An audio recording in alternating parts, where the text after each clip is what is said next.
Hello everyone. Now you're going to hear a short recap of the film Shallow Grave.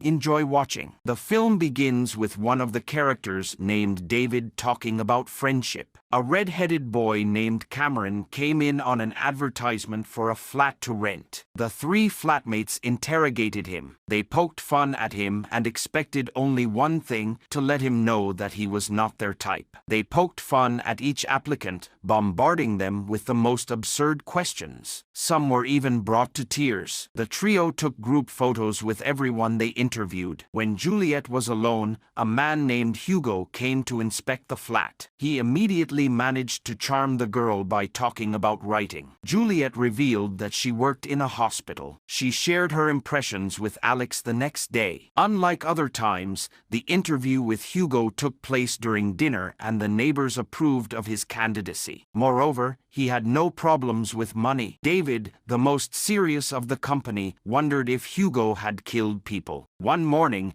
the man quietly brought 2 suitcases into his room. After that, the company did not see him again, but he certainly did not leave. His car was downstairs. The friends were trying to get through to their neighbor to see if he had locked himself in the room. Hugo didn't answer, however. The key was stuck in the keyhole on the inside. The 3 of them piled against the door and found Hugo naked on the bed and smelling pretty bad already. More than the others, David was shocked by what had happened. Alex immediately began to rummage through the things of the dead man and found used syringes in the drawer. He must have overdosed. Juliet called an ambulance, but immediately hung up when Alex showed her the contents of one of the suitcases. There was a whole lot of money inside. Alex persuaded his comrades to keep the money. David was especially against this, but he couldn't bring himself to call the police. While Hugo was decomposing in the newly rented room, the 3 of them went off to do their jobs. David came home last. The uncomplaining accountant was loaded with work. He needed to clear a pile of papers in the stuffy room. Nevertheless, at that moment he decided to make a deal with his conscience and agreed to appropriate the money. The friends went to a tool shop. The body must be disposed of while disfiguring it as much as possible so that it cannot be identified. Chop off the hands and feet and pull out all the teeth, said Alex. The remains would be buried in the forest. In general, a shovel, a hammer, and a hacksaw would be needed, but David doubted he could dismember a man. Later, he refused to get his hands dirty, and so did Juliet. At night, they wrapped the stinking corpse in plastic and then tried to drag him down the stairs. They were not very good at being quiet. At the same time, the mobsters were drowning some guy, asking him where Hugo had disappeared with the money. Without receiving an answer,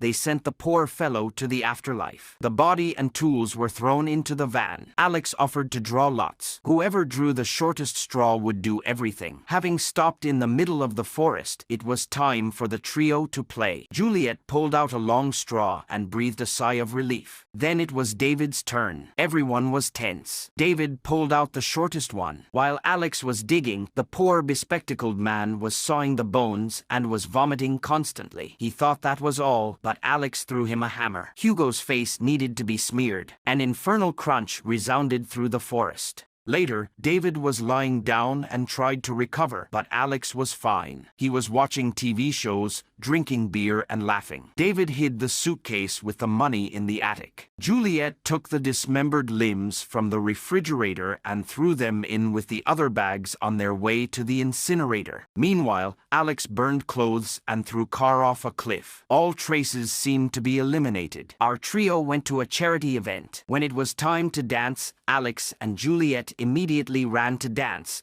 but David stayed at the table and drank champagne. A spark was ignited between the friends. The mobsters got to the next informant. They kept him inside the freezer, and when the lollipop man couldn't tell them anything sensible, they just left him in the freezer. While the friends were having fun, David demanded to have a serious talk about the money. Well, their old friend Cameron was moonlighting there. The guy was called by name, and when he approached, Alex told him that they were mistaken. When another person wanted to distract them from having a serious conversation, the bespectacled man could not stand it and rebuked him harshly. Surprisingly, David had never been so cool. Alex went into the booth to relieve himself, but at the exit Cameron and his friends were already waiting for him. The redhead beat him up. The frustrated prankster refused to come to the phone, and when Juliet picked up the phone, no one answered her. The best way to cheer yourself up is to spend money, so the friends bought themselves a bunch of toys and electronics. They were drunk and fooling around. Nervous and enraged, David swore at his friends. They spent £500 on a video camera alone. "We don't know yet how much all this fun will cost us," said David. Meanwhile, the mobsters discovered the flooded car. David woke up because of some noise. The flat on the floor below was broken into, but nothing was stolen. The bespectacled man was constantly thinking about something and was eating much less. His friends advised him to stop worrying so much and spend at least some money. However, the boar wanted to secure them. "But what's the point of having money if you can't spend it? You know, I wouldn't risk it if I knew I wouldn't get anything," said Alex. "Yes, but you didn't saw his feet off," replied David. It became clear that the operation in the forest had broken David. He climbed into the attic, stuffed the suitcase into a bag, and hid it in the water tank. In fact, he himself decided to move into the attic. His friends were also worried. They wondered how they could hide the money from David himself. The paranoid guy put a lock on the attic door and lied to his boss about being sick, so he couldn't go to work. He then spent all day long sitting in a dark room under the roof. From then on, only 2 neighbors gathered at the dinner table. The doorbell rang. Alex went to open it and 2 mobsters attacked him. They immediately tied his and Juliet's hands and started torturing him. Alex's legs were broken. David quietly inserted the key in the back of the keyhole. Alex was not even asked a question, yet he was already yelling that the money was in the attic. One bandit climbed the high ladder and was rummaging between the beams. The second bandit heard some rumbling and groaning upstairs. He followed his partner. David hit the second one with a hammer and then threw the bodies down. The trio was off to the woods again for the funeral. David was completely calm and knew that he would be sawing, chopping, and breaking faces. After this incident, Juliet bought a plane ticket to Rio de Janeiro. David continued his hermit life in the attic. The constant creaking disturbed Alex, and then David also poured dust on him by drilling holes all over the ceiling. The girl persuaded Alex to throw their crazy neighbor and steal all the money, but Alex was scared to even think about it. He didn't want to end up in another grave in the woods. A detective came to the flat. He was interviewing the neighbors in connection with the recent break-in of the flat. David didn't know anything about it. "What about the other 3 residents?" asked the detective. The bespectacled man said that only 3 people lived there and not 4. The couple had planned everything and went up to the attic. Alex feared that David might stab him, so he warned him that he had come to visit, but they were lucky. The paranoid man wasn't there. He was downstairs and sneaked up behind Juliet. After searching the bed, Alex figured out where his roommate had hidden the money. Downstairs, an enraged David with a drill was already waiting for him. Maybe Alex sent the cops to get him, wondered David. As a warning, he put a bloody dot on the guy's forehead. Through the holes in the ceiling, the paranoid man was watching the other tenants. He was especially interested in watching Juliet. Finally, he came downstairs, took a shower and ate, but Juliet quickly returned and hid in the kitchen. The girl decided to play a double game and seduce David. Alex received an assignment from his boss to report on 3 mutilated bodies that were found in the forest that day. He arrived at the scene of the crime. The human remains were discovered by a forestry worker. After that, the mutilated bodies of 2 more people were found in a deeper grave. One of the corpses corpses was completely skinned. At the first opportunity, Alex got into his car and rushed home. The couple were already waiting for him, and it is he who was blamed for everything, because it was Alex who did not dig the grave deep enough. Hearing the word "we" from Juliet, the journalist realized that the neighbors were now united against him. At night, Juliet came to Alex to tell him about her and David, and at the same time left him a candy with the inscription "Love." The friends were very confident of their actions,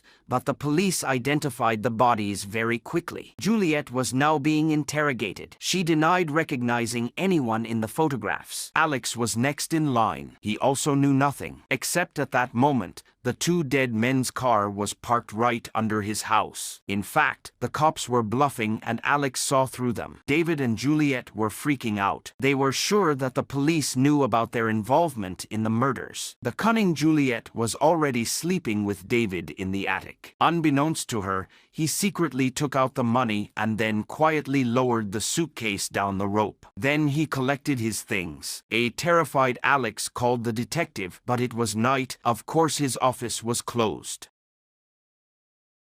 "David, you forgot to wake me up," said Juliet. He couldn't escape alone. David then asked Alex who he was calling at this time of night. He notified his former friend that they were leaving him. The tearful one doesn't look like that funny guy at all, which until recently was like David. He became self-confident, acrimonious, and cruel. He knew that Juliet wanted to run to Rio alone. She wanted to rob them both. But for some reason, Alex lied that it was his idea, and he bought tickets for both of them. He also asked the girl not to stop David from leaving with the money. David, with all his strength, punched her in the face. Alex stood up for her, and the ungrateful madam rolled the suitcase into the kitchen. Juliet hit David with a toaster in the face. In the kitchen, a fierce fight broke out between 1 against 2. At some point, David sat on top of Alex and stabbed him through with a knife. But David himself was stabbed in the back of the neck by Juliet. She walked over to Alex but didn't help. Instead, she drove the knife even deeper into his body and then also hammered the knife with a shoe. Nailing her friend to the floor, she ran away with the money. But Alex didn't die. He woke up from the bright flashes of the cameras. The detective leaned over him. The guy himself was smiling. He outplayed everyone. There was no money in Juliet's suitcase, but newspaper clippings. The banknotes were nestled right under Alex. A frustrated Juliet could only fly to Rio de Janeiro as she had planned, and the dead David concludes that not all friends can be trusted and goes into the refrigerator in the morgue.